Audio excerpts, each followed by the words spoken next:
Hello and welcome to the member stream. So, oh, you can actually see the T-shirt on this angle. Maria bought me this last year. My pupil skills are just fine. My tolerance to idiots needs work. Anyway, good evening, everybody. Thank you for joining me on this Sunday evening. So I appreciate I said that this stream would happen probably bi-weekly. So once every 2 weeks, once a fortnight, and it's only been a week, and that's mainly because I need to adjust the timings. So I thought it'd be better to have like the first and the third Sunday of the month.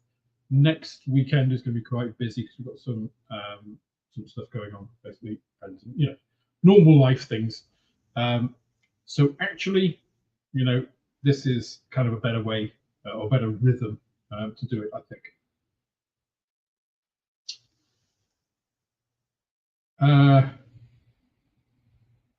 Steve's Gaming. I'm not a paid member. Is it on the wrong setting? So if you're in the stream, I think this is members only. You may have been gifted a membership. So enjoy. I should also say welcome to Casey, who is a new member of the channel. Casey is, of course, the wonderful individual who's working with me. She's doing the lion's share of the actual work on the new paint mixer app, and has been instrumental in helping with a lot of the recent videos. So on the paint mixing, and yeah, so welcome, Casey. Thank you so much for your work, and looking forward to when we push that out into initially what we're thinking of is getting you guys as members access to the app as a beta test, so that you guys can test it, can see how it works. Initially it will be Windows, and then potentially Mac, and then depending on capabilities of phones and things and how intensive it is, we kind of need to look at that further down the line once kind of bugs and things have been ironed out. And we can talk to an app developer about potentially putting it on Android and maybe iPhone.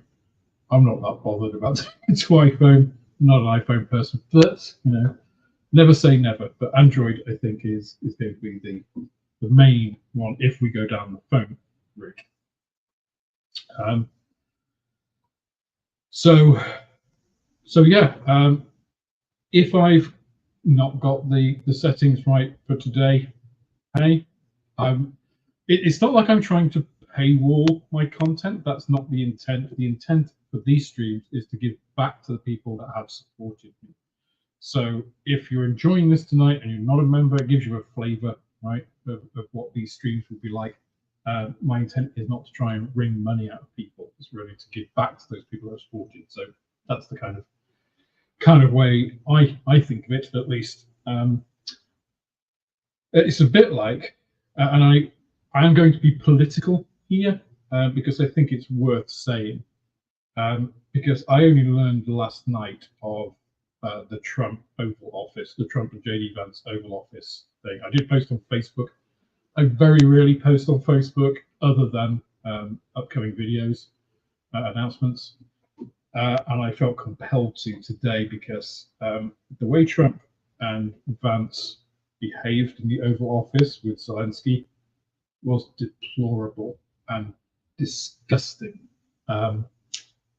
No leader should ever behave in that way. And I'm not even talking about country leaders, even leaders of companies. I would have never spoken to employees the way that Trump and Vance spoke to Zelensky in that office. There are ways of conducting global diplomacy that statesmen, true statesmen, should should behave in. So I don't care about political affiliation. It doesn't matter whether you're on the left, or you're on the right, Republican or Democrat. It's got nothing to do with that, regardless of whether you agree with the points Trump was raising, which, let's be fair, fact check them, they're mostly bullshit. The values of support for the Ukraine that the US have given are not 500 million, they're not 350 million. They're not quite as low as the 100 million that Zelensky said. They're about 120 million, I believe. Oh, sorry, billion, 120 billion value. And again, these were gifted. So it's, again, this is how I'm relating it now to my screen, right? There's a difference between doing something which you expect to be paid back for. And Trump also incorrectly said that the US has never given out stuff and expected to be paid back. That's exactly what Lend-Lease was. Lend-Lease wasn't a gift to the UK and Russia and other nations. It was a loan. We only finished paying it back a few years ago. So, the lack of facts is quite shocking in that sort of stuff. But, again, I just want to put my flag in the sand, as it were, and just say, regardless of what your political affiliations are, Trump and Vance behave like shit, absolute bullies in that office. And I'm really glad to see and quite proud of. I'm not proud of Keir Starmer. I don't think he represents me in terms of the country. Obviously, officially he does. I didn't vote for him, but then last time I didn't vote because I didn't see a difference in the parties. I didn't want to be responsible. So I accept that Keir Starmer is the leader, who was democratically elected, even if by landslide, but by a small minority of people. He's still our leader, right? Regardless of whether I agree or disagree with him or how he's represented it. At least he has behaved like a leader, So you can disagree with someone, you still respect them. And no respect was shown from the United States to Zelensky in that meeting. So I would be ashamed if those people represented me. If Keir Starmer behaved like that, I would say exactly the same thing, or any leader, So that's the last piece of politics I want to talk about tonight, but I thought it was worth saying because I feel very strongly about it.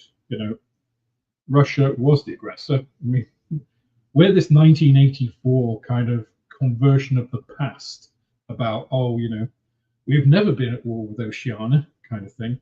And if you've not read 1984, George Orwell's book, you absolutely should, because it is scary with regards to current times. But yeah, Scrap, you're absolutely right. When we all talk about the billions of aid that we've given to Ukraine, there's a difference between gifting old military equipment, like a lot of the in-laws we gave were out of service life. So they were going to be retired anyway. So they're basically disposed of, not exactly thrown away, because you can't throw away an anti-tank rocket. You have to dispose of it, it costs money. So it's actually cheaper to give them to Ukraine than to decommission them and dispose of them. So let's not pretend that a lot of the value that we're talking about is, like I say, actually money. It's not coming from budgets. It is mainly, some of it is, obviously, but it is also a lot of old equipment, old to the West, obviously very useful for the Ukraine. So, yeah, if I'd voted for, and I understand why the American people voted for the Republicans rather than Democrats, because the Democrats had lost the plot, really. And to say they weren't bringing their A game to the election is something of an understatement. Kamala was hopeless. But I don't think a lot of the people that voted against the kind of, let's call it the woke left, the extreme left, expected to have somebody say and do the things he has. Some of them did, absolutely. But yeah. Anyway, that is all I'm going to say on the subject. But obviously, I know people in the Ukraine. I speak to the ICN people on a not a huge amount, once, twice a month, to Tatiana and Valeria. But I mean, I think Valeria put a post on Facebook where she was singing a lullaby to one of her children in an air raid siren to drown out the sound of falling shells, kamikaze drones.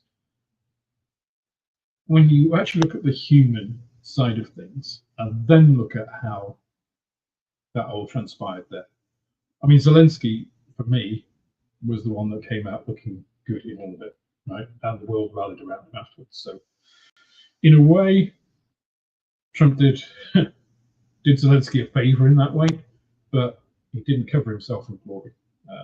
So, anyway, that aside, let us get away from political topics. Yes, I just noticed your T-shirt says "people skills." So, the actual, so that is my people skills are just fine. It's my tolerance to idiots that to work. So, yeah, which I think is quite apt for that. Anyway, so somebody mentioned online for the app. Let me just go back. Would you consider an online version? Not really. And the main thing is that is because it has to be hosted, right? So that means that's a cost of somebody has to then set that up. Somebody would be me, right? Has to set that up, has to pay for it, has to make sure it's online and all that kind of stuff. And I would rather it be a discrete thing, and also it will be just to set everyone's expectations, not for members, but it will be a paid app, right? And there are a few reasons for that. First is that usually people value something they pay for more than something they don't. So if it's free, it's kind of like, whatever. I'm not talking about a huge amount. I'm talking like $1.99 or something like that, and not a subscription thing, just like a buy. Then that's it. But it has that kind of value that you've got to consider that and actually think. But $1.99 is not much. If it provides that value, which I think it will, I think people who have seen it would agree with that. The other thing is that then allows a single point of access, depending on platform, for updating it. It makes it very easy then, rather than if it's free, it's a little harder to do that. So that's kind of the thinking at the moment. All of this is not written in stone, of course. It will potentially morph, etc., as we go forward. Oh yeah, and Casey actually mentions that too. Online version of difficulty 2, CPU intensive hosting is not free. Yeah, exactly.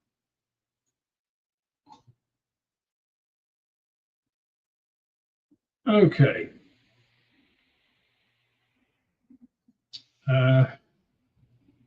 Teach Lepstra says, I just messed up all the invasion stripes masking on a 148 Mustang. I have to mask it all over again. Not the best way to get a hours for masking.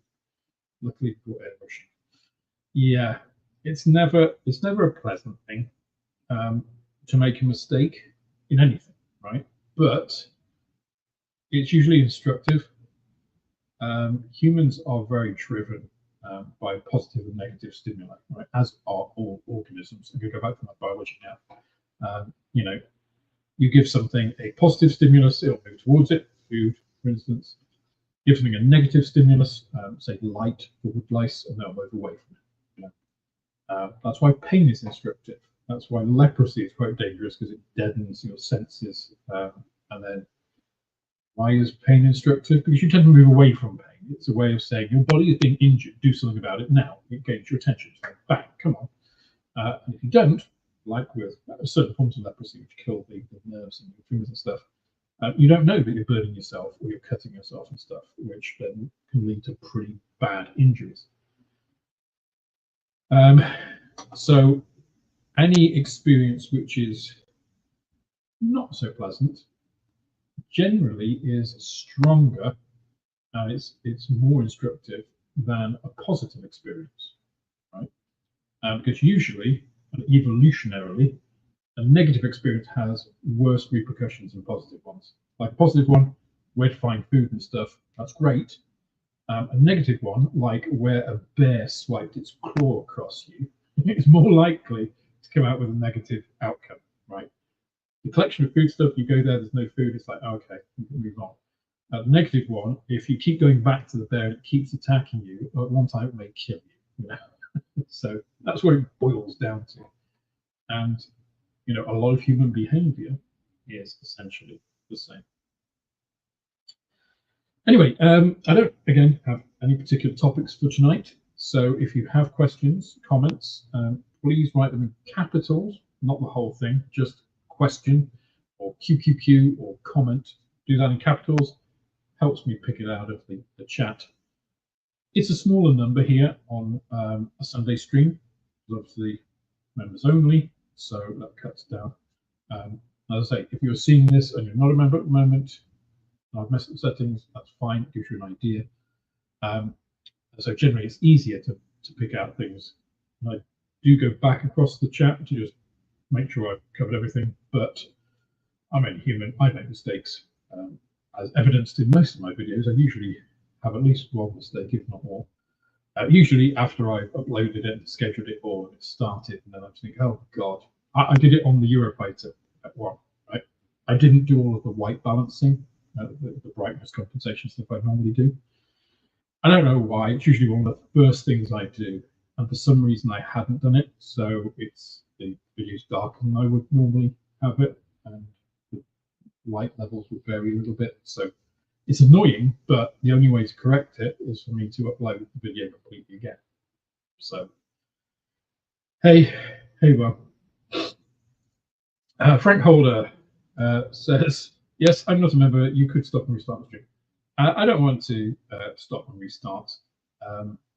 I would rather that non-members see what a member-only stream is like on a Sunday and consider becoming a member. As I said, this isn't meant to be a paywall to keep people out. It's more meant as a bonus extra for those who do support me.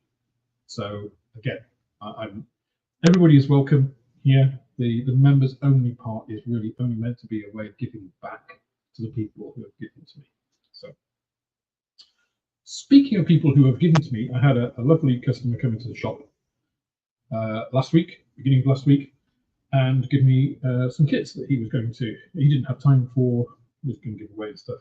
And there's some really interesting ones in there. Some of them are in the shop, and we'll go on to the second-hand stuff. I'm still working on the website. There's so much to do, and only so many hours in the day, even when it's quiet in the shop. Because obviously I do try to prioritize, not prioritize, but I have certain allocations of time, certain things I want to do for the channel. So the videoing, so either videoing, editing, writing scripts, recording, etc. And then maintaining the website, making sure that products are on there. So I've got all the Games Workshop stuff there at the moment. So I just stopped the foundation range, but I can get other things in. So that's one thing. But some of them, for whatever reasons, I can't put on the shop. Usually because the kits have been started, or they're missing parts or whatever that is. But I have some interesting kits to show you this evening. Just a couple. The first of which is, this is probably one of the rarest kits I've owned. And I don't know how much it's worth because I couldn't find any available for sale on eBay or anywhere else. I could find, it's a ship, it's an old 144th scale kit. And they did do a smaller version of it in a little hanging pack, which you can find, and they vary from 30 to 60 pounds or whatever, but not the larger ones. And one of the reasons, it's a fairly rare kit anyway, and it is the Revenge, which I think is a 16th century galleon. But not only is that a rare kit anyway, but this is the original, they call it the Airfix white box. So it's before the current kind of recognizable Airfix logo. There it is. So that is Airfix's The Revenge in the white box. They even called it an Airfix Classic back in the day. This was originally tooled, so this comes from, it may not come from the exact tooling date, but from around that time, 1966. So this is considerably older than me, this kit. Now, the reason that I mean, I can put it for sale. I'm willing to sell it to somebody because I'm not sure I will particularly do it. I'm going to do an unboxing on this because I think it will be interesting for people. I've only ever seen one other unboxing of this kit. Just give you guys a brief insight. So it comes with, firstly, vac form sails. As you can see in this cream color plastic, that isn't aging. That is the original color that they were molded in. This, I guess it's sailcloth color. You can see a bit there. You can see it against the. If I put it against the white of the radiator, you can see how cream colored it is. And that is actually in perfect condition. There's no cracking. There's no deformation or anything there, which is pretty surprising, I think, for something which is as old as it is, almost 60 years old. Of course, we have the old instructions, very basic. Basically have these big exploded view. I mean, wow, look at that. Step 1, put everything together, basically. Step 2, put the sails on. That's it. Step 3 is just all of the actual written instructions. So that is step 3. So that's it. And then, of course, you have the painting guide. Step 4, paint it. Of course, in black and white with various types of hashing, which even this close, I can't really count. It's really difficult to see what the colours are. I mean, it does describe what bits are which here. I think without that, it would be really almost impossible. I think you would need to use other reference material for. And of course, you do have the rigging guide on there as well. That's the rigging guide. So place rat lines on pattern and cut where necessary. That's it. Now, somebody has actually started this kit, which is one of the reasons that I'm not putting it in the main shop. So they've actually painted the yellow on this, which interestingly, as an aside, in terms of color and cameras and monitors and stuff. So I'm looking at this on the screen. It doesn't look anything like that. So this is a really kind of washed out yellow. The yellow that's actually on there is a really strong golden yellow. So that just shows you how cameras and display monitors video changes the color of things. Because the color I'm seeing with my eyes there is nothing like what you're seeing on screen. So yes, that's there are 3 main pieces which form the bulk of the ship here. So you've got the decks, all in one piece. The 2 hull pieces. So you can see it's a fair size. It's over 12 inches long. And then you have all of the rest. I've not checked if it's complete. I presume it will be because it's been very well kept in all the other respects. Flags. And then you also have, I won't take it out of here, I will take these pieces of plastic out so I don't lose everything. Place in this bag with me. Oh, it does come out. Here somebody has started the, actually, to be honest, that's mainly done on looking, which I'm sure somebody may find useful. So if you particularly ever wanted to do a revenge and want to, don't mind that somebody has started, it's literally, it's obviously been done in enamel. because there's no priming or anything else on there. You see. So the rest of the kit is there, plastic. So yeah, if anybody does fancy doing it and doesn't mind that, I'm happy to part with the kit.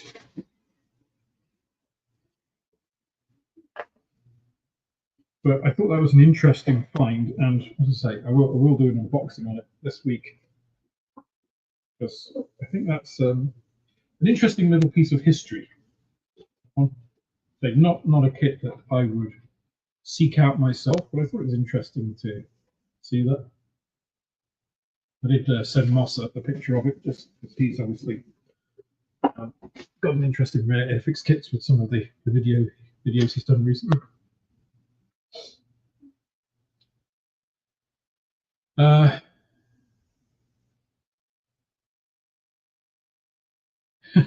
So yes, if it was the Black Pearl, you could have sent it to Mark as well.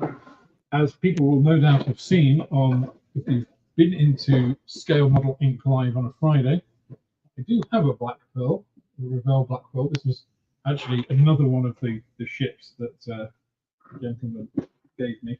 And obviously he was mainly into naval subjects, because the other thing I got, which is probably one that I will actually build, is because it's a lot more recent kit, a lot more recent subject. So that is a Type 23 frigate, HMS.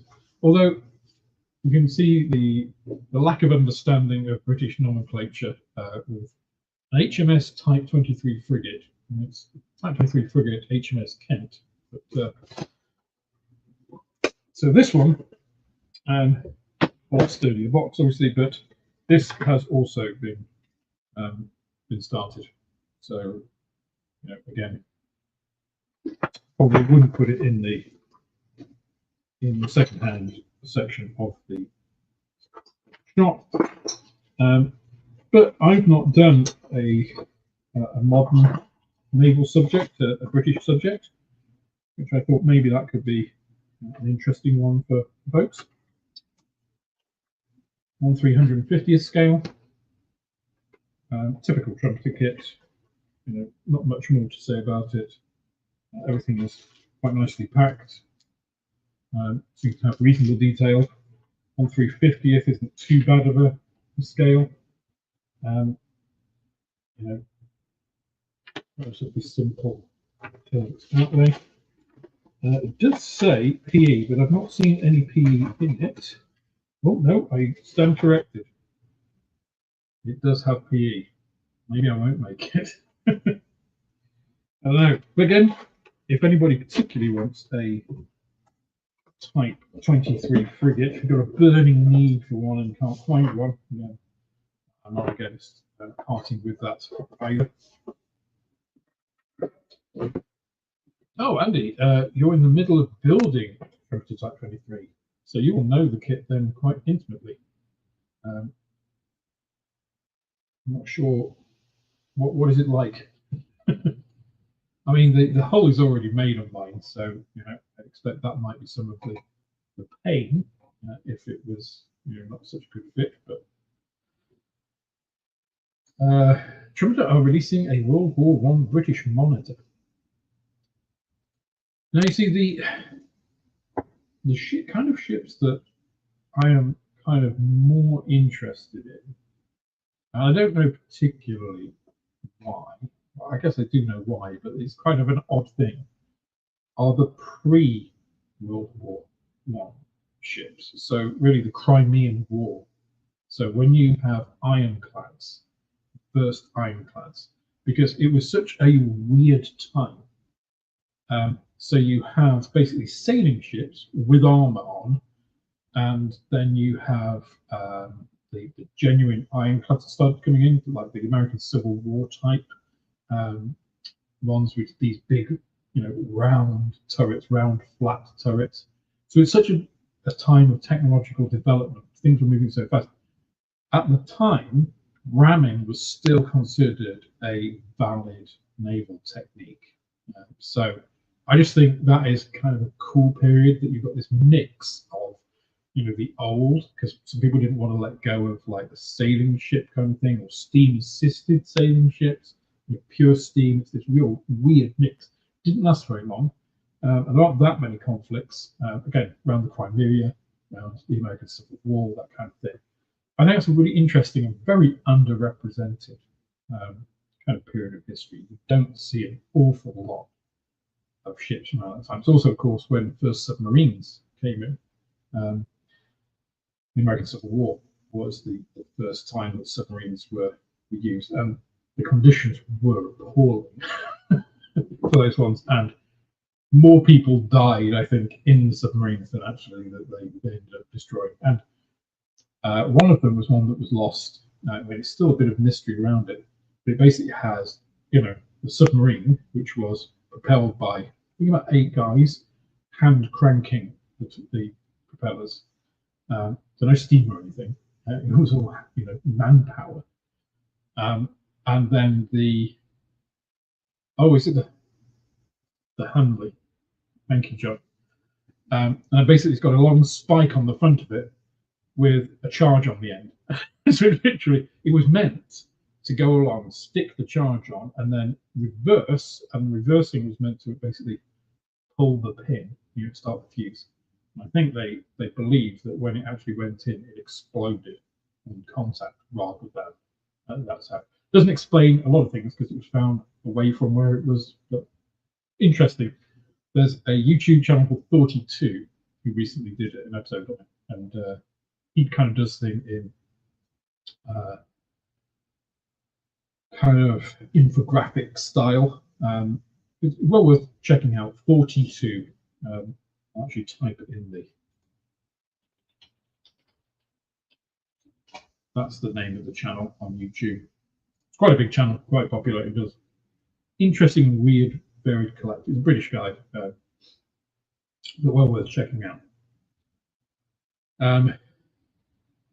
He does indeed explain some of the things about life, the universe, and everything. Yeah, he's good.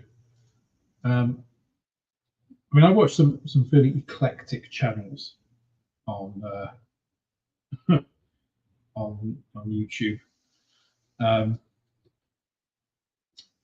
Basically, there's the kind of fun stuff, the interesting fun stuff, like oh god, there's a history guy who does like the Punic Wars and stuff, but simplified in like little cartoon graphics. That's quite a good channel. Tasting History with Max Miller is another good one where he combines kind of dishes, like he made garum, for instance, the Roman sauce. Simplified, thank you. Or oversimplified, is it? I don't know, but anyway, that one. All the way up to PBS Space Time, which is like mind-bending in terms of like extreme physics. Sabine, what's her name? Hossen something. I can't remember her name. She's a physicist who talks about a lot of science and the deterioration of a lot of critical thinking and that kind of stuff. So yeah, I do watch a whole bunch of stuff. The other kit, so I've only got one more to share with you guys tonight, is one that I thought would go very well. Again, has been opened. I don't think it's been started. Well, it has, I think, a few bits on it. Yeah. Which actually looks like it is designed to be motorized, which is a strange thing Chinese manufacturers sometimes do, very 1970s. I thought this would go well with the Gannet. It is the Wyvern, which is another weird-looking Westland aircraft. Again, carrier strike fighter, effectively, as opposed to the Gannet sort of maritime reconnaissance role. Weird looking thing, but has a lot of similarities in terms of the way it's structured and stuff. They had problems with the engines. They tried inline engines as well, all sorts of stuff. So, you know, thought that'd be an interesting one to do and compare with the Gannet, because it's obviously 48 scale, same as the FX and Gannet. Oh, that's a good question.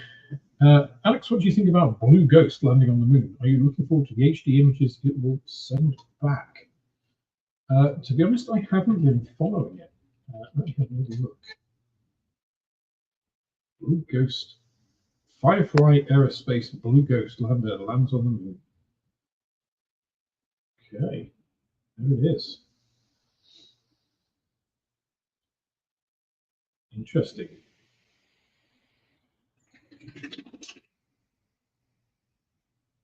So let me just, for those of you who haven't seen it,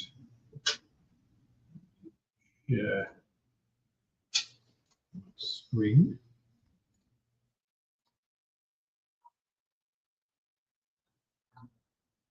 Apologies for the usual adverts that come on all of these things. So this is the story about Blue Ghost. There's some HD images. The second one released. Shadow there. Looks pretty cool. It will now begin 14 days of surface operations, the equivalent of one full lunar day.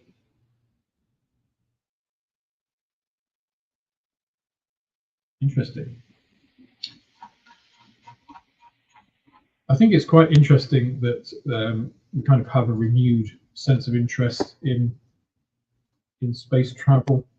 You know, but this time being driven by private companies rather than governments. You know, because now there is no political capital to be had in the way that there was in the Cold War. What is it, Pablo? Come on, come on. Here we go. Say hello to everybody. Here he is. Little. So this is the dog face little thing. You missed it. So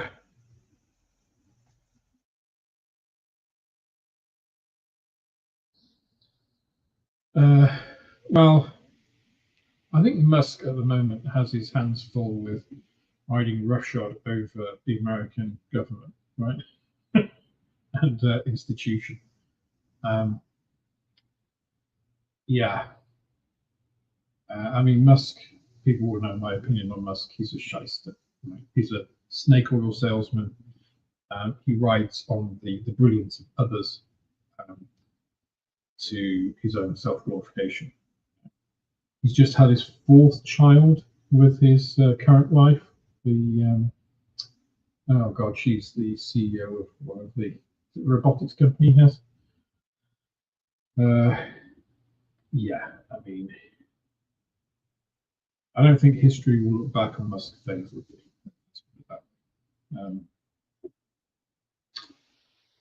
Yeah, I think he's also using it while he can, before at some point in the future he ends up in prison.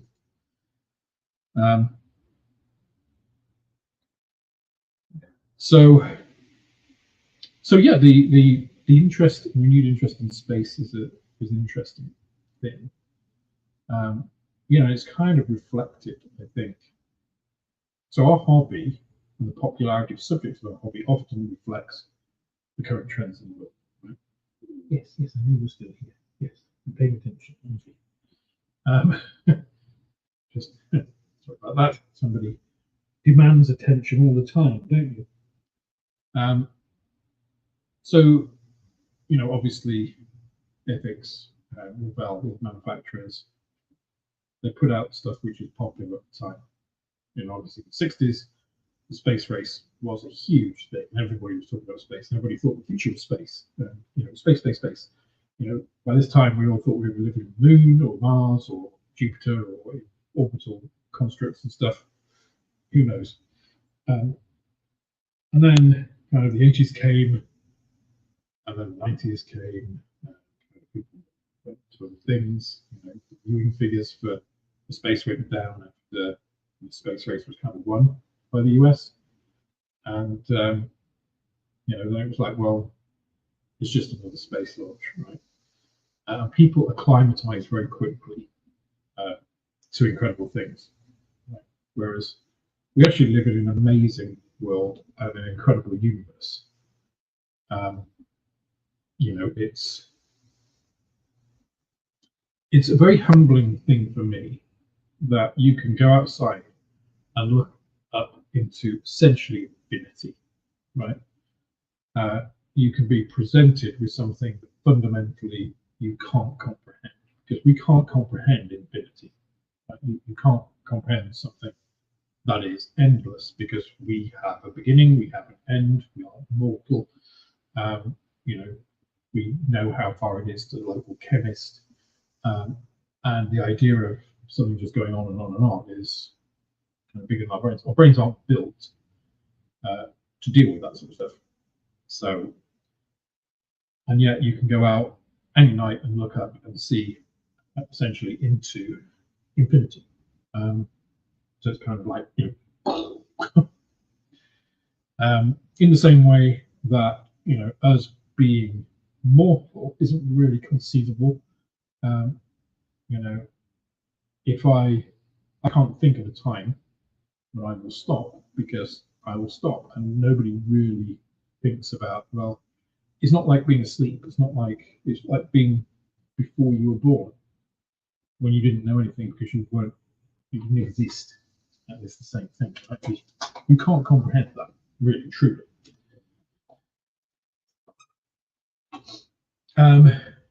Anyway, that's slightly more morbid.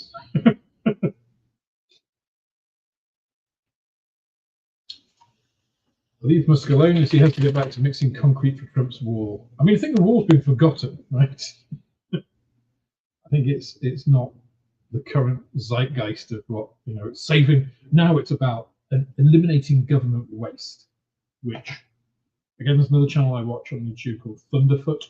He's a British scientist who I believe lives out in the States, and you know, he debunks. He's got a real boner for dismantling Musk.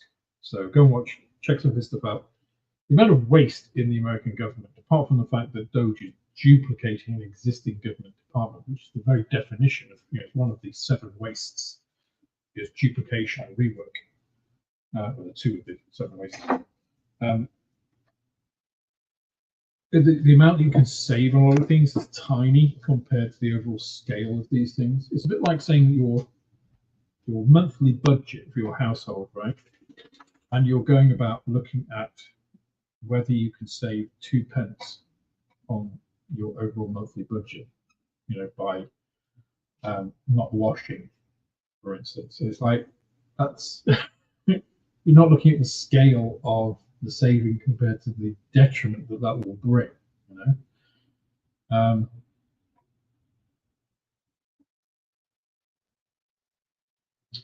So let's keep it respectful, guys, please. And yeah, you're absolutely right, Howard. Looking through a telescope is using a time machine. You're looking back in time, because those photons reaching your eye originated literally billions of years earlier from somewhere else in the universe, which is, again, mind-blowing.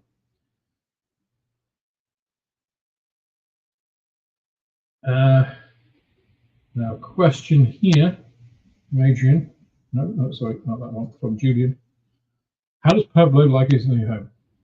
He wasn't keen on the disruption, but he's absolutely fine. You know, he has a spot. We have the front window looks out onto the street, and he has the radiator is directly below it, which, by the way, is a stupid place to put a radiator, right?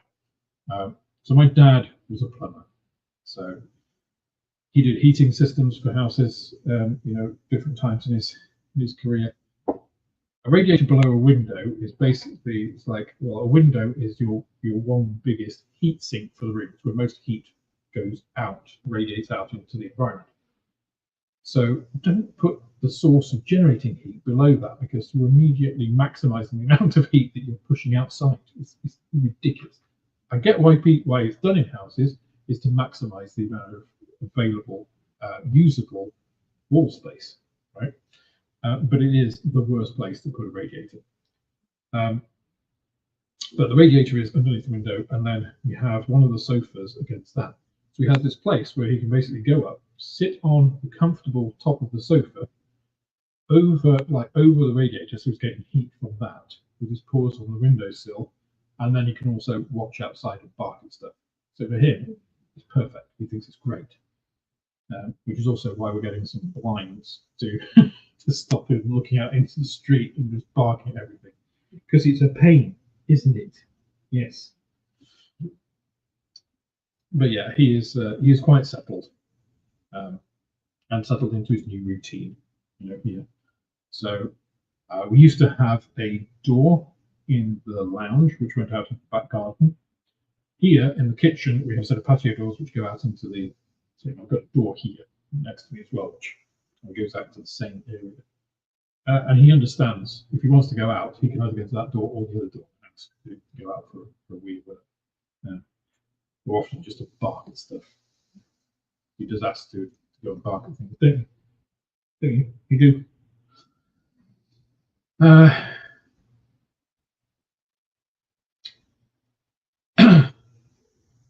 Eliminating government waste. The US could start with the Oval Office, so about 250 taking up space, indeed. I mean, there are many problems with a lot of governments, right? The US, the UK included, and there is a lot of waste and mismanagement. But there are ways to go about it, and I think one of the things that happened was he's fired. Musk went in and if you've seen his team of people who are doing this, I think one of them's over 22. One of them's like 18 or 19 or something, which is ludicrous, right? You have to have some idea and understanding of the systems that you are trying to slim down. Right? I know I've been in a lot of process improvement things, and it takes time. You have to understand the systems first, which isn't what they're doing. He's using his move fast and break things approach, which is fine if you're innovating in something, right? Because you need to try a lot of new things out to see what works. It's not how you do process improvement in established systems. There you end up fucking things up, which is what he's been doing. Right? So one of the things he did was fire all the people that were basically paid to maintain America's nuclear deterrent. And then when they realized, they had to go hire them all back. And some of them said no. So that does not help, right? That does not improve things. That actively reduces the effectiveness of your system. Do you want to go out? He's looking at me here by the door. If you want to go out, I'll let you out. What do you want? What do you want? You want to go through there? Okay. He wants to go out and sit in a space and bark at things.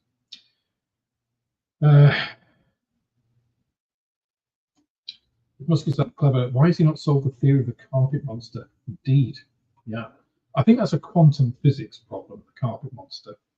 Or some sort of string theory dimensional thing, right? There's no or very few forensic accountants in Doge, apparently. No. I mean, it's not a governmental agency, it's a private consultancy which has been given authority, which is always dangerous, right? And then it is, I said we weren't going to do politics after my initial bit, but now here we are talking about it again. But yeah, again, process improvement, which is basically what eliminating waste is, right? Process improvement is about looking at a process. How do we improve this? How do we make it more efficient? Yeah, that is the bottom line of saving money, is eliminating waste, process improvement. So it's a very structured, you have to take a very structured approach to it. And again, as I said, understand the systems to see where you can eliminate things. Now, I actually went to a, what was it? It was a product management training course in Frankfurt when I worked for Thermo Fisher. And we went through, in our group, and this just shows you how it's possible, We ended up finding a more efficient way of, because there's all these tests which are, the structure, and they're active tasks. They give you physical tasks to do. We actually found a way of making it faster than the guy giving the course, but like his end solution. We managed a process that improved on that by basically doing parallel systems, and it was just something that the original creators of the product management hadn't considered. And he looked at it several times because to start with, it's like, no, that's wrong. And I was like, well, what? And like, you look through it, and it's just like, no, actually, you've improved on the existing process. It's just like, congratulations, It's like, and that's not. I'm not saying I did that. We did it as a, we're working to groups, and it's competitive. So you're all like, trying to. And any competitive environment breeds that sort of drive, right? And we managed to shave a couple of minutes off the production turnaround time for this particular process. Which in a 10-minute process, 2-minute reduction, 20% improvement, that's a lot, but you have to understand what you're trying to do. And I said we achieved it by doing some parallel processes. It's just like, well, while these people are doing this, these people are also doing this because they don't need that bit to this process. So that's how you work it, but you can't just go in and say, well, scrap all of this and start again and do it. It's like, because then you're starting again. It's like, which is inefficient by itself. So it's like, come on. If you don't know anything about it, that's when you move fast and break things, right? You go in and you try stuff. It's called throwing shit at the wall and seeing what sticks. Yeah. But you wouldn't go into a nuclear reactor and start doing that because the thing would probably end up melting down. Right? You'd break the existing. You wouldn't make it more efficient. You'd destroy it. So we'll see what comes out of my stuff, but I don't predict good things. Phil Pascoe, that is 100% correct. I put laminate down in my garage on the old house. I'll do the same in this house, I'm sure, at some point. Thinking exactly that, I used light, like really light grey, the lightest grey they had, because I thought it would be great for spotting where things go. But my God, it's like you drop something and you think, oh, I've just dropped it, it must be around here. And you find it like 3 meters away, and you think, I didn't throw it at the floor. It dropped 60 centimeters. It's just like, it has a finite amount of energy, but it doesn't seem so with plastic parts. They seem to gain energy and just fire off. They don't obey normal laws of physics, I think. Yeah, well, I think also, Julian, this also applies to socks, right? Socks, teaspoons, and plastic parts, I don't think obey any of the laws of thermodynamics because they seem to disappear and reappear.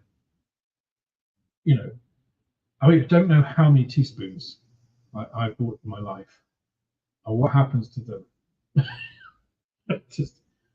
I don't know. And speaking to other people, they have similar experiences. Where do they go?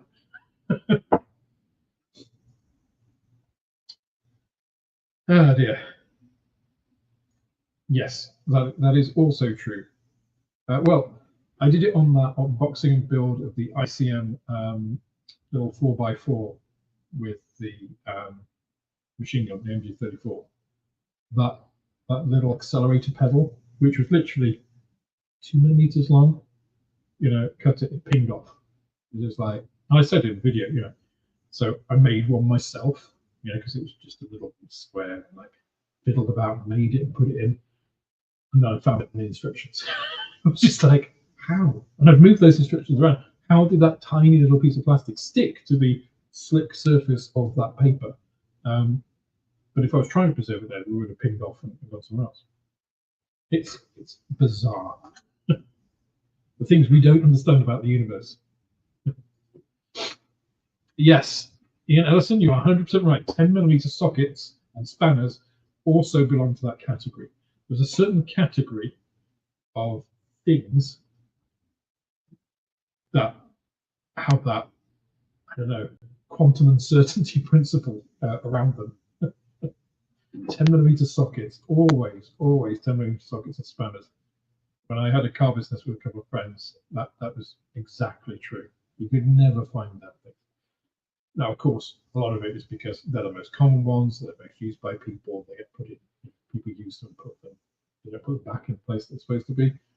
And they're very small, so they're difficult to locate things. Understandable, but still, it just seemed to be when you're using it, you put it down and it vanishes instantly. So, anyway, yes, eater of socks, exactly.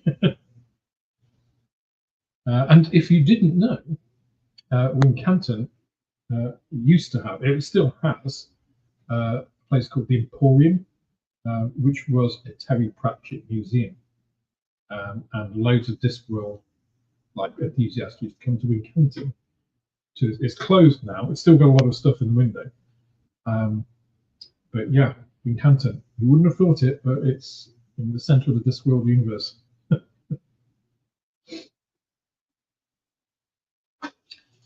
Yeah, black holes do exist in every modeler's work area. Absolutely. Absolutely. So, I also wanted to kind of circle back to the Eurofighter video I did, which is, of course, build number 1 of the year. Now, I am about 5 kits behind. I understand that for my 25 in 25 self-challenge. I've got a lot which are, almost there and due to come up. There's just so many other things that need doing in parallel.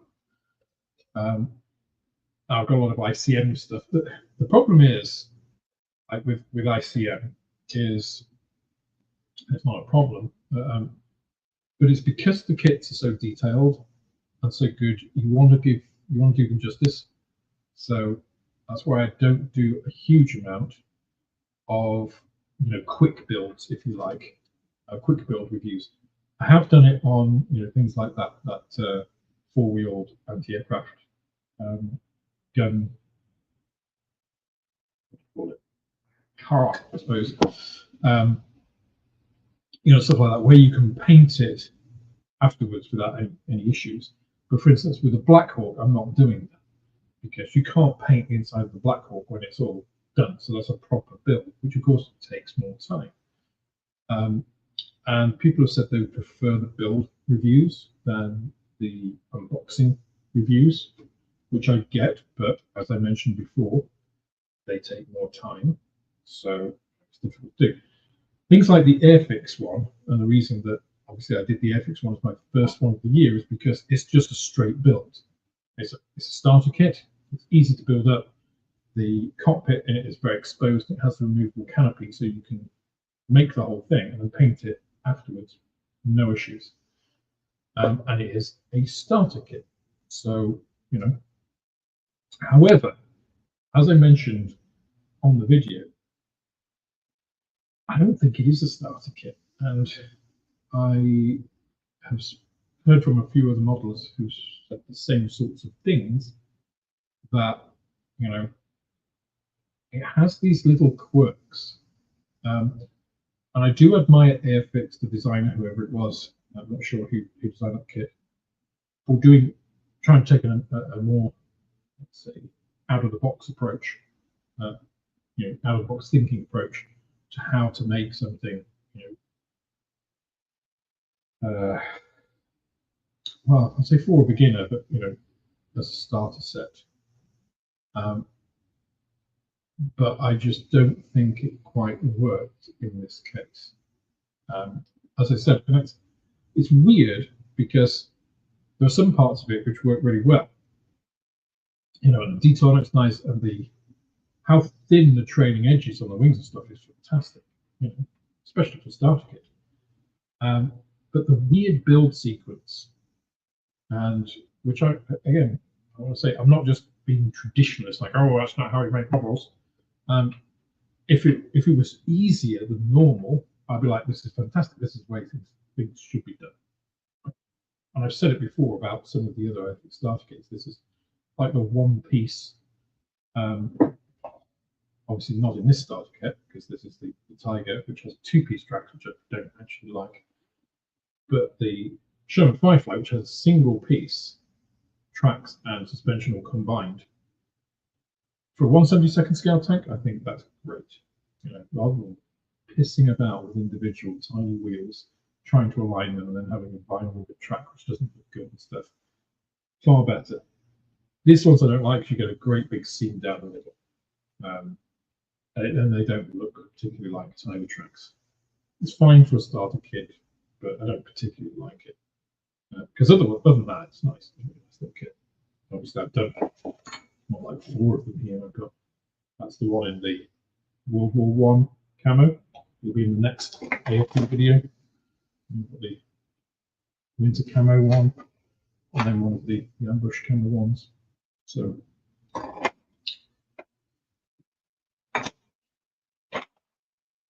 easy kit to do. I don't like the 2-part tracks on those, but they are easy. So a starter has no problem making that kit. The FX Typhoon, I just didn't feel that. If I had issues, and again, like I said, I'm not the best, I'm not the worst modeler, but I have experience which enabled me to deal with the issues that came up. But the beginner doesn't have that, and I think it could be frustrating, definitely for people. So we'll see. So Brian, yes, everything I built are almost there. Yeah. But I did watch the Plasmo Hasegawa Eurofighter build after I put the video. Actually, I watched it on Saturday, I think it was. And if you look at some of the parts in that Hasegawa kit, for instance, the air intake inlets, you see he cuts them off and they're quite thick and he thins them down and replaces them, can't remember which. And you think you don't need to do that in the Airfix kit because they are already deployed in that way, which of course if you're traveling at high speed means it's wrong, but mostly it's not going to be. They cover more bases having it as it is on the ground or in low speed flight. The thinness of those is fantastic. Now, yeah, it doesn't have all of the rivets that he put onto that, but again, that isn't a standard build that he did. So a lot of what I was seeing in that, I was thinking, well, actually, the FX kit covers a lot of these things better. But then the Hasegawa kit actually build a bit, I actually felt was easier in a lot of ways. I thought that was interesting, like in the way the fuselage and everything came together. I thought sometimes I think in trying to innovate in ways of making things easier, sometimes Airfix throw the baby out with the bathwater, like the control columns in the 72nd World War II stuff. I still think that's a simplification too far, and the lack of an instrument panel. But that's my personal feeling. It's page of money, you take your choice. But yeah, I thought that was interesting with the Eurofighter, having seen. So I didn't watch Plasmos deliberately until I put my video up, because I thought I don't want to, not influence what I was saying, but I just wanted my reviews, unboxing builds, are my impressions of the kit and my thoughts about it, untainted by looking at other videos. I deliberately don't watch a lot of other YouTube modelers because of that, because I don't want to be accused of copying people, for one thing, or having those kind of thoughts influenced by it. I'd rather give you my honest, genuine, fresh opinion of things as I see them. And I do obviously try to project myself into what is the target market for this, which of course I've done a lot in my commercial life, just trying to put yourself in the position of the customer, looking at it like that, not just as yourself, because If you're just looking at it as yourself, as an experienced modeler, yeah, you can pick fault and stuff. The TSR2, for instance, from Airfix, the 148 scale one is not as accurate as the 172nd scale. Is that going to bother most people that make that TSR2? That depends, right? It depends on what you're trying to get out of the kit, and are you looking for a super accurate model of it, or are you looking for, I want a 148 scale TSR2? Does it look like a TSR2 when you built it enough that you're satisfied with it? If you do, if it does, then you're good, right? You don't need to go to the exacting detail of, oh, well, this bit is wrong and that bit is wrong. More issue, I think, is how it fits. I believe the fit of some of the parts isn't very. I do have one to do with some extra bits because I kind of want to make it nice. So yeah, interesting.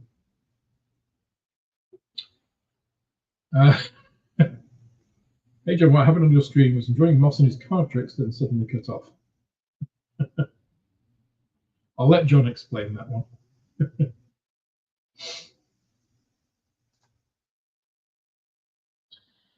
Okay, Nigel Patterson says, impertinent question. Ooh, impertinent question. Wow. Until your fantastic paintings happen, can you give me a Tamiya formula for RAF light stone?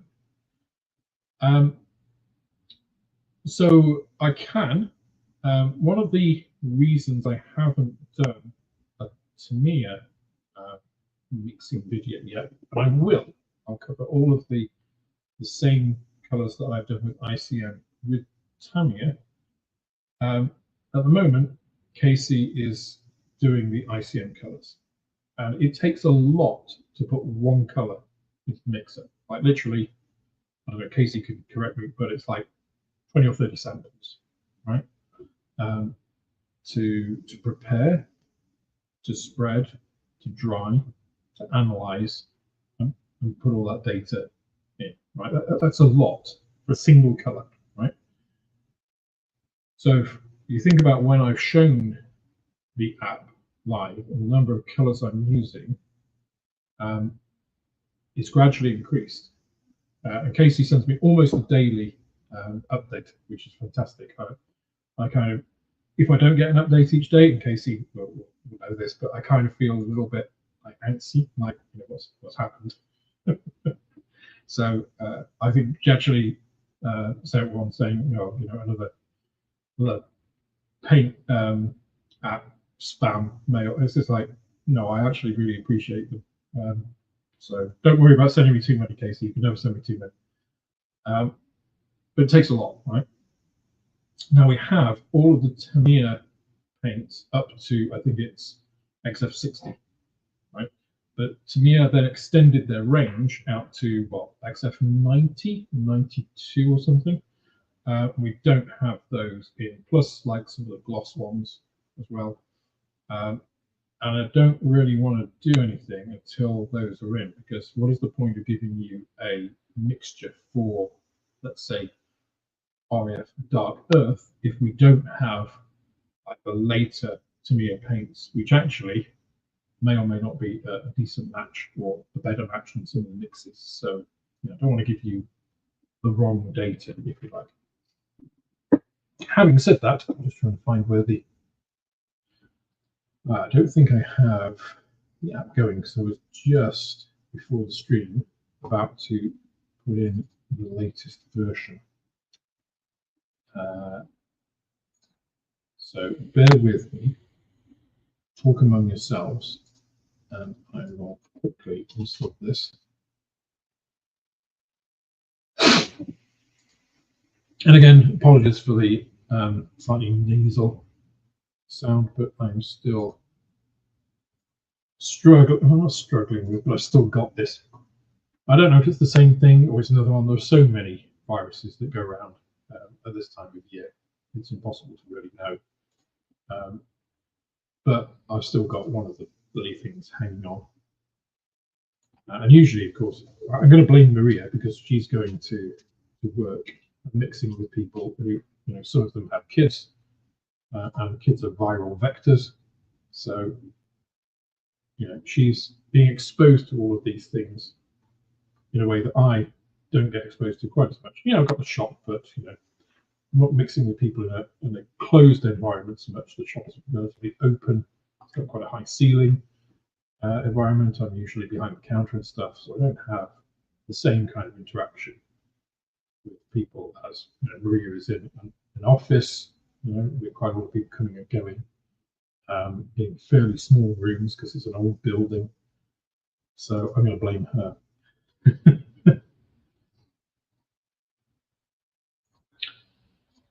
Right. So just getting my. Whoops, that is not what I wanted to do. Get my command prompt up.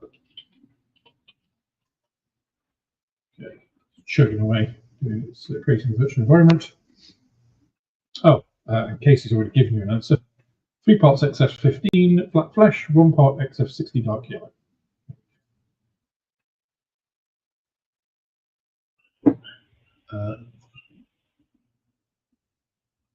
Oh, that is interesting. Casey, I will email you because I just had the same issue come up trying to install on, or trying to run on this computer that I mentioned on the other computer. It's not seeing the module YAML. Bear with me a second, Maria's home. Hello, I'm streaming. I'm streaming. I'm streaming. Yes. Oh. Yes. Yeah, my private member stream. Okay. Sorry about that.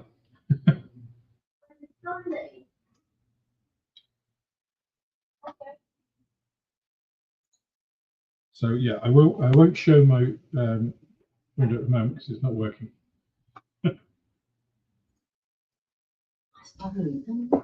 No.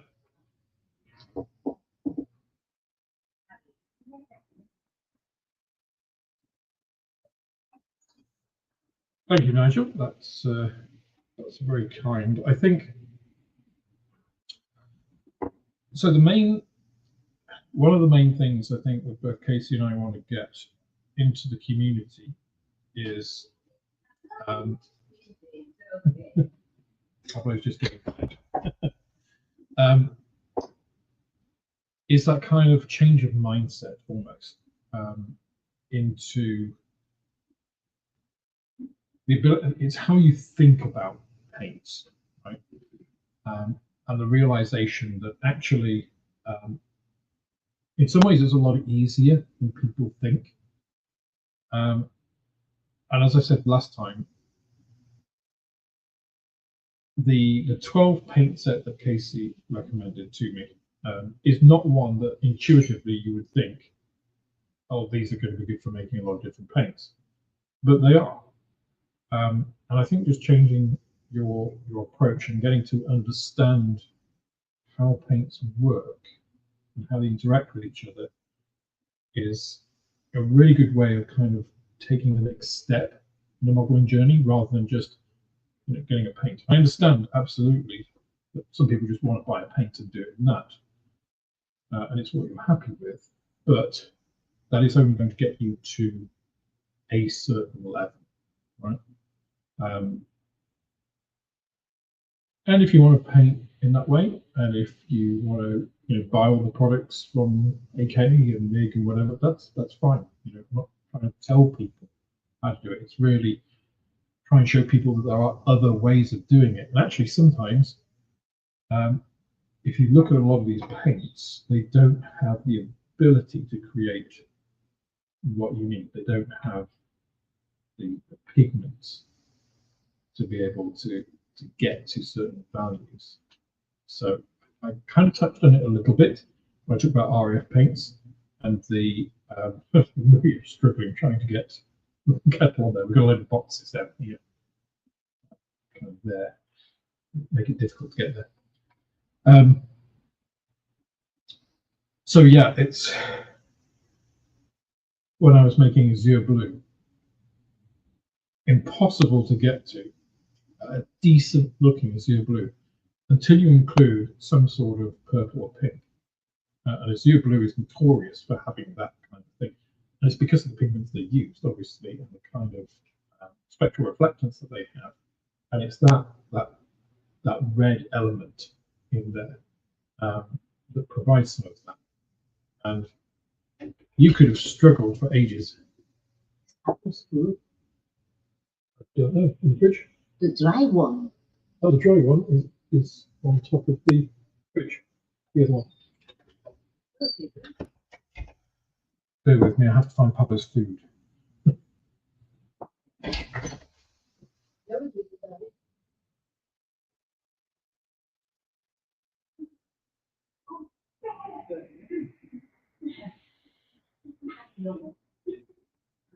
Okay, anything left?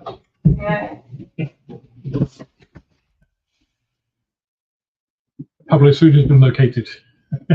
It's in a different place because I was sorting things out before. And, it's always a constant sorting things out. I got one of the things I got from the auction that I bid on a couple of days ago, a couple of weeks ago, sorry. A new fridge freezer was one. So we've got that in there, which also means we've got the old fridge freezer and the freezer, which you will just see there, which you've got to get rid of. So if anybody wants a freezer, under-the-counter freezer, almost new, then let me know. You can have it. The fridge freezer is going to go to the shop for my kitchen because I've got one there. I think you guys probably have seen it if you've seen the videos in the shop, the early ones. This knackered old, really tall fridge freezer, which part of the hinge is a screwdriver. I need to get rid of it. So I'm going to replace that. So I've actually got something that I can use heavy. Yeah, exactly. There we go. RF Azure Blue needs pink. So, and you can try all you like to mix it without having that pink, and you can't really get anything like a good match. Either by measurement, by the app, by eye, just looks wrong until you have that pink and then clicks it. So again, if people can try it, even if like it's just one or two people in the world that get that and improve in that way, that's great, right? That's a contribution to modeling as a whole, which I think would be great. So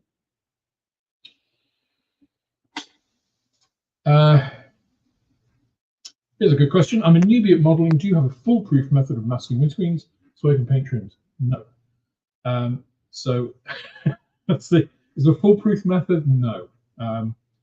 If there was, everybody would use it. I mean, the easiest way is to buy a mask for it, for whatever it is, which is expensive, right? And it relies on somebody actually making a mask for whatever it is you're masking. Otherwise, you can do it a number of ways, and it's really what works for you. So you can use, and there are various different products, right? There is semi-transparent masking tapes that you can buy, and you can use that, press it up against. And it depends, of course, does the windscreen have an edge, a lip that you can use, press it up against, and then trim the very sharp blade up to that, so that you use that lip to actually cut masking tape and remove that extra piece. What I tend to do is I cut small strips of masking tape, Tamiya masking tape, and I arrange them along the edge. Now that can allow stuff to creep under. So what I generally do is, after doing all of that, I use liquid mask over the top. So the main masking is that, and then the liquid mask fills in those little edges to prevent any creep there. But it also depends on your painting technique, right? Are you spraying? Are you brush painting? I have also sprayed clear decal film, decal film, cut that, and then you use it as a decal over the actual trims. So you're not painting the the actual thing at all, using a decal. Lots of different ways to do it. So it really is what works for you best. There's no foolproof method. It's one of those things that is part of your journey. You know. Yeah, there we go. Casey has explained the kind of more eloquent way than I have about the difference in paints. So if you think about it on that, think about it in the LAB color space, the CIE lab color space, because I talk about that a lot. You've got two axes. You've got your red green and you've got your yellow blue, and then you've got your luminance. Forget the luminance at the moment. Just think of it as a disc of color. If you're trying to mix a color that is here, in that, so let's use a disc. I should use this handy coffee lid. If you're trying to mix a color which is like here, say, a mix of the red, yellow, and the red, green, and yellow, blue. It's here. And you've only got paints. Let's do a little bit easier. Let's use this side because it doesn't have writing on it. So if you're trying to mix a color which is here, and you've only got paints that have a red, green value here, and a yellow, blue here, you're never going to get a mix which is outside of that. Now, if you have strong pigments which are like at each of these 4 cardinal points, you can basically mix anything. But the difficulty there is the proportions, because the amount that you have to mix. The same with, you can make any grey with black and white, but it's how much you're mixing. And it's not easy to mix 1 part of black with 99 of white to get a very light grey. Far easier to mix a lighter grey with white to lighten enough to get that grey. So, theoretically, you don't need many paints to create anything, but you need both the strength of that pigment, and also you need to consider how you're mixing it, what you're mixing it with, to make quote unquote easy mixes. Because one of the things that I try and focus on in the videos is ease of use as well. Because if it's difficult, most people won't do it, right? If it's difficult, the people who want to mix paints are already mixing it. It's a bit like kids, right? Kids who want to make models are already making models. You're probably not going to convince the ones that are just lying in their bedrooms playing computer games to make models. We talked a lot about this in things like Airfix the Chin. You really have to have the desire to do something before you're going to do it. And it's the same in anything, right? Painting, detailing. Am I going to convince people to make plasma level models who don't want to make plasma level models? Probably not. And there's no reason to do that, right? Because if you don't want to, you're not going to do it. It's a bit like, if you want to lose weight and you're not prepared to eat less, you're probably not going to lose weight. If you don't want to build muscle, but you don't want to exercise, you're probably not going to build muscle. If you have an interest in gaining muscle, and there's an easier way to do it than going to the gym and pounding away for 5 hours at a time, then yeah, you may do it. And it may lead, you may play 5-a-side, and then you may do this, and may do that, gradually build onto that. I kind of think that is the way to convince people is right. You need to put a path in front of them that is acceptable, and it starts shallow and it might build, and you can take it as far as you like, but you're not going to go from here to there in one step.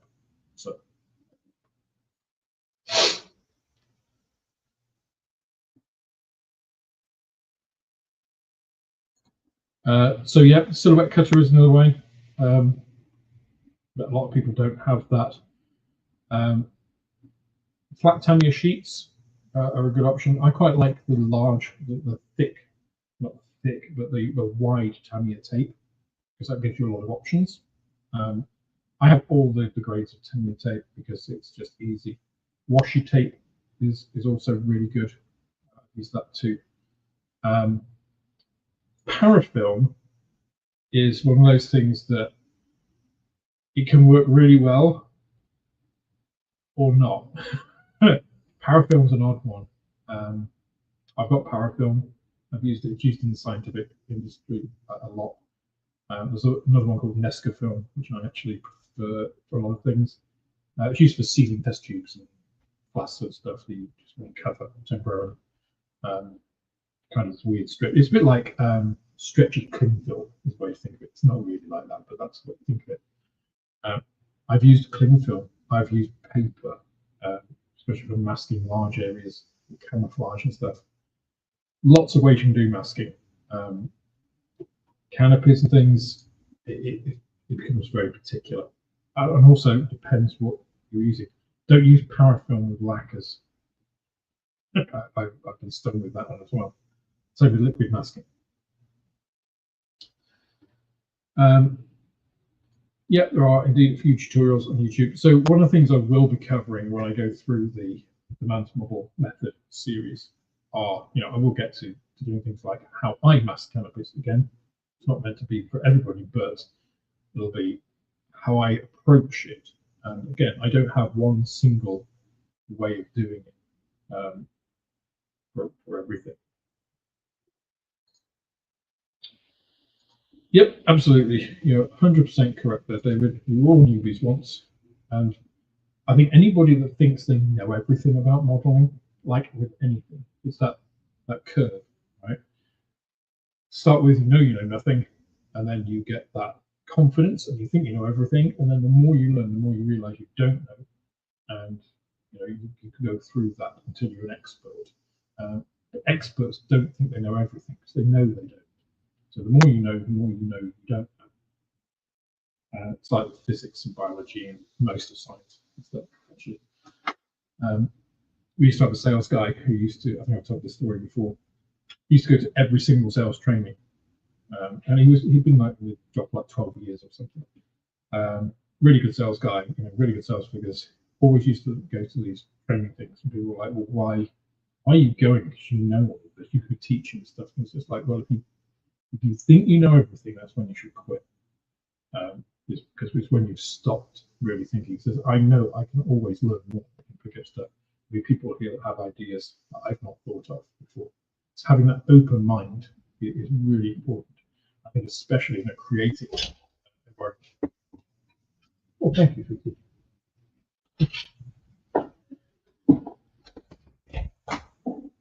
There we go. Subway delivered to my door. Shout out to Maria. Question: are there any submarine kits that anyone can recommend? I'd love one with lots of detail. I'll open that to you guys because you guys will know submarine kits better than I do. I don't know good submarine kits because generally they tend to be fairly small scale because submarines are massive, or not terribly, a bit simplified. The one that I've done recently, I would recommend. It's not detailed. It's look at my video on the new Naval Type 9. It's decent. It's got some simplifications, but you could build on it. And it's £23 or something. I've got a couple in the shop. That's decent. The 1/72nd scale one, of the same subject, is obviously more detailed and a lot more expensive, and it's big. That's the thing. The 144 scale is about that big. Obviously, the 1/72nd scale is double that. So it's where do you put these things?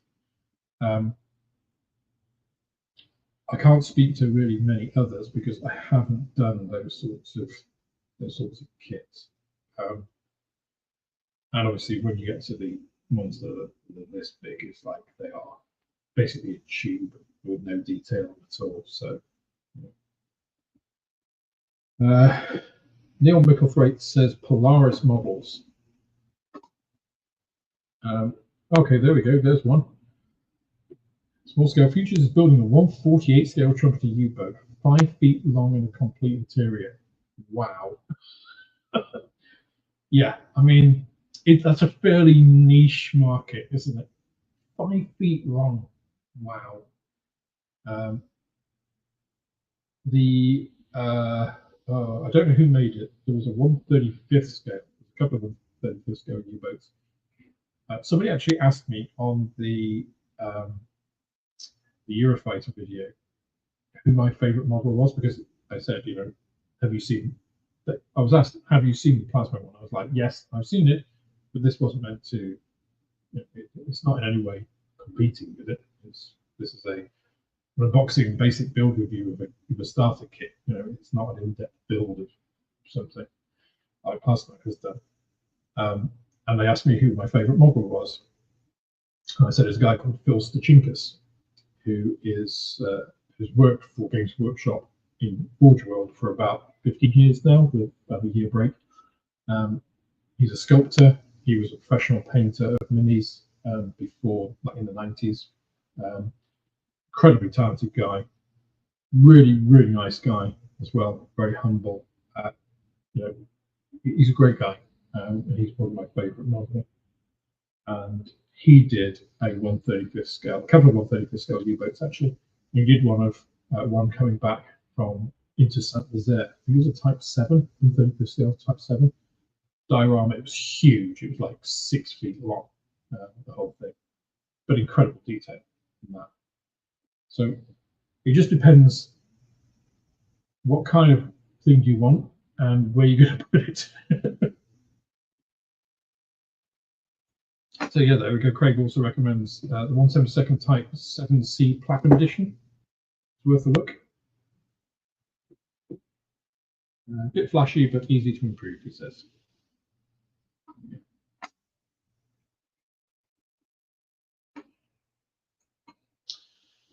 Easy Brother says, I've just started my modelling journey, one kit in, and for all, and there are always a few, my mistakes I've enjoyed so much. Already building a stack. I think that is a common experience to many of us. I mean, if you think you're not going to make mistakes, you're wrong, right? In modelling, you'll always make mistakes. Plasma makes mistakes. Night shift makes mistakes. Everybody makes mistakes. It's how you approach them. It's how you deal with them. It's what you learn from them. If you think you never made mistakes, then yeah, take a look at your models. Get somebody else to critique them. You will have. So yeah, don't feel bad about making mistakes. It's how we learn. One of the main ways that we learn. And yeah, you're in good company.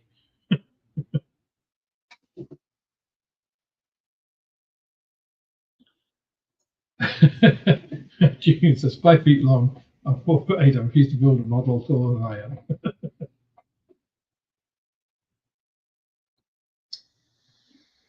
Indeed, indeed. Okay, I'm actually going to finish up now because I have my subway here. I'm going to go and spend the eating this with Maria. I can tell she's on the phone with her sister at the moment because I can hear Catalan being spoken.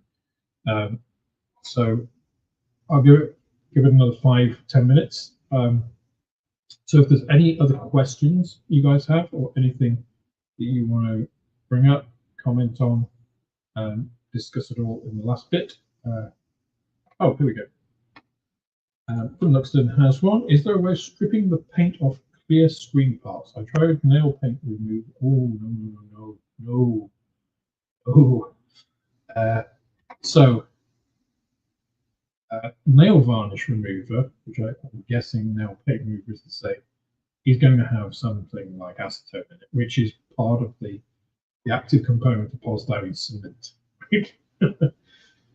The sorts of stuff that lifts paint off plastic is going to be safe for clear parts or general styrene. And it's stuff like, in fact, I don't know why I've got it here, but this stuff. So in the US, this is Owl's Totally Awesome. It's a detergent cleaner, as seen on TV. Now this comes in the States. I got this from somebody who imports it. In the UK, Dettol. So they're aqueous, and they contain some surfactants which strip off paint really well, but they don't affect things like plastic. I won't go into all the boring chemistry of it, but there's a few compounds that are really good at disrupting paints, but they don't affect plastics. And they tend to be polar surfactants. Sometimes they have organic components, organic polar surfactants.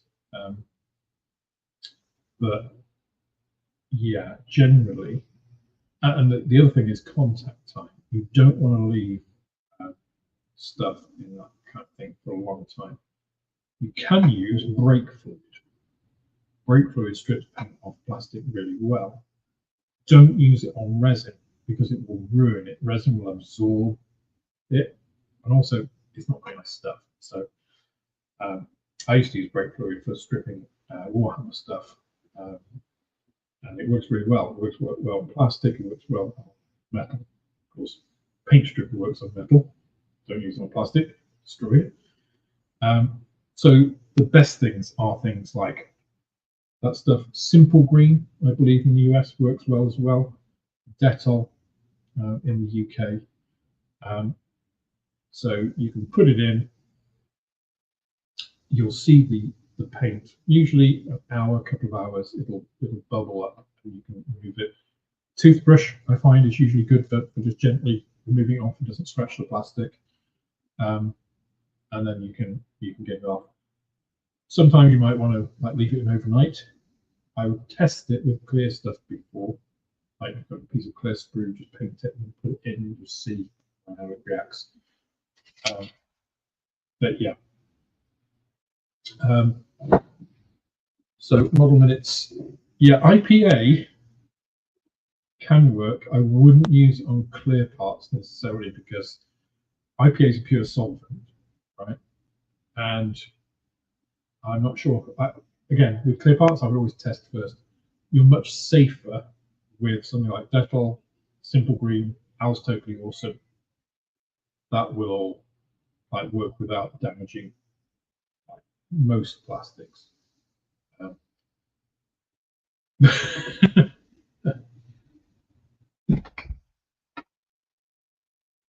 Yeah, so IPA, which again is not IPA the beer. It is isopropyl alcohol, propan-2-ol.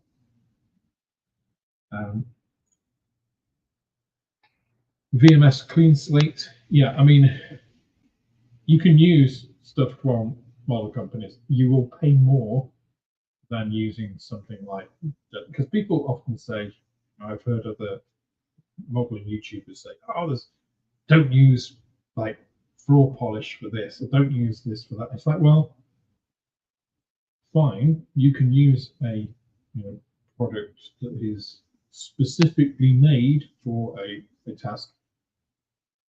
Quite often they're not specifically made, they're just retasked from other purposes.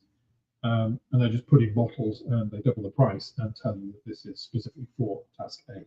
Sometimes they are formulated specifically, but that doesn't mean that something else which is designed for a different purpose doesn't do exactly the same job without any negative repercussions. So again, a lot of companies will, okay, so think about, what is it, Microsol, Microset, and they have the one for putting clear parts on. That's just PVA glue, basically. So yeah, it's an aliphatic glue which dries clear. It's PVA glue. You can get stronger ones, acrylic glues, which are also a bit stronger. But you can also buy acrylic glues for a few pounds. So it's again, you pay your money, it takes your choice. So just like washes, like oil washes, you can make your own oil washes very easily, very cheaply, or you can buy Arbital oils. Do it that way. It's up to you. It really is. So, or you can buy AK's wash sets. You know, that's fine. Either way is good. Whatever works for you. Uh, and yeah, stripping paints is the same. So, okay, guys. Well, I'm going to sign off at that point. Thank you so much for joining me tonight. Say, if you're not a member and you join the stream, I'm absolutely fine with that. You've got a kind of an insight into what the member streams are about. As I say, they are about me giving back to people that support me. They're not meant to be. It's not meant to be a paywall to prevent people seeing stuff. It really is that kind of personal, very light. It's not meant to be a formal thing. Every couple of weeks, I do this for members, and this will carry on for the majority of 2025. It might bounce around a little bit depending on what else I've got going on, but generally it'll be fortnightly. So if you liked what you saw, you're not a member, please consider joining as a member. If you are a member, I appreciate you guys. Thank you very much for joining and spending a Sunday evening with me. And I look forward to seeing you next time. Until that, I hope everybody joins on Wednesday with the midweek model meet. And I'll see you on the next video. Okay? Cheers, guys. See you soon.